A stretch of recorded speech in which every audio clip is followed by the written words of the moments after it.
Gue udah tidur selama 5 tahun. I've been sleeping for 5 years. Percaya nggak lo?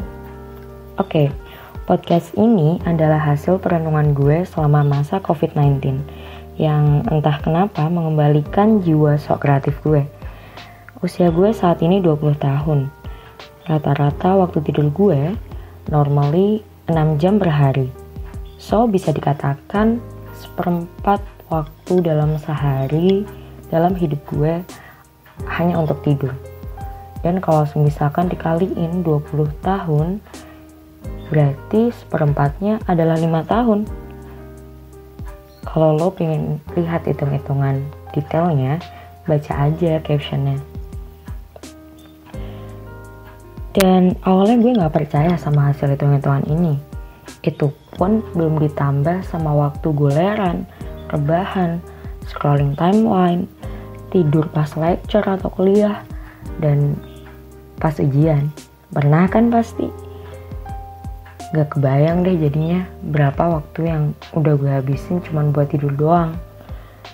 Gue bukan mau nyalahin sih, karena itu adalah sebuah kenikmatan yang gak semua orang bisa menikmatinya.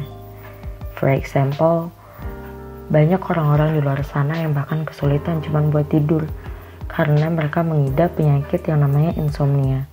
Mereka harus minum obat-obat tertentu biar mereka bisa tidur doang. Sedangkan kita dan mungkin beberapa orang yang sedang dengerin podcast ini lagi dengerin sambil rebahan, ya gak sih? Tapi poinnya, faktanya seperempat waktu hidup kita just a waste, hanya sampah belaka.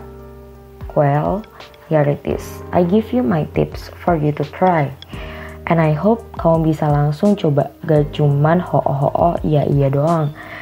Terus kalau tinggal rebahan lagi deh, ya sama aja bohong dong. Sambil bilang I save my word dengan rebahan. Mulailah dengan merencanakan hidup lo. What's next? Lihat, nilai apa sih yang mau lo bawa sampai akhir hayat?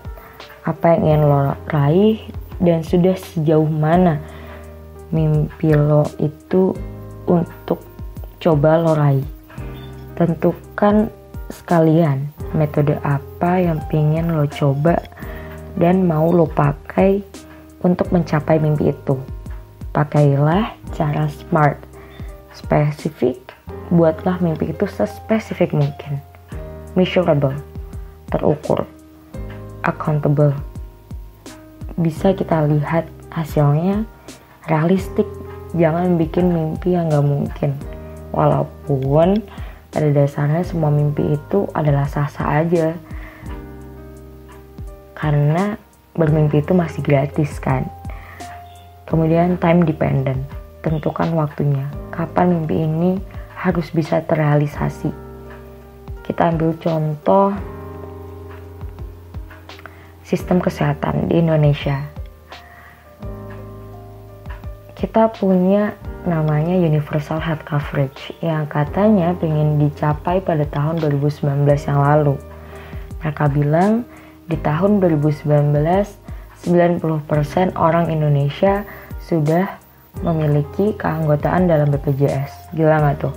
Spesifik banget kan? Ada 90% masyarakat Indonesia, di mana mereka udah tahu nih jumlah total penduduk Indonesia ada berapa. Nah, dengan menerapkan cara ini, lo bisa bikin visi misi hidup lo sendiri. Misalkan, di tahun 2045, gue pengen memajukan sistem kesehatan yang ada di Indonesia.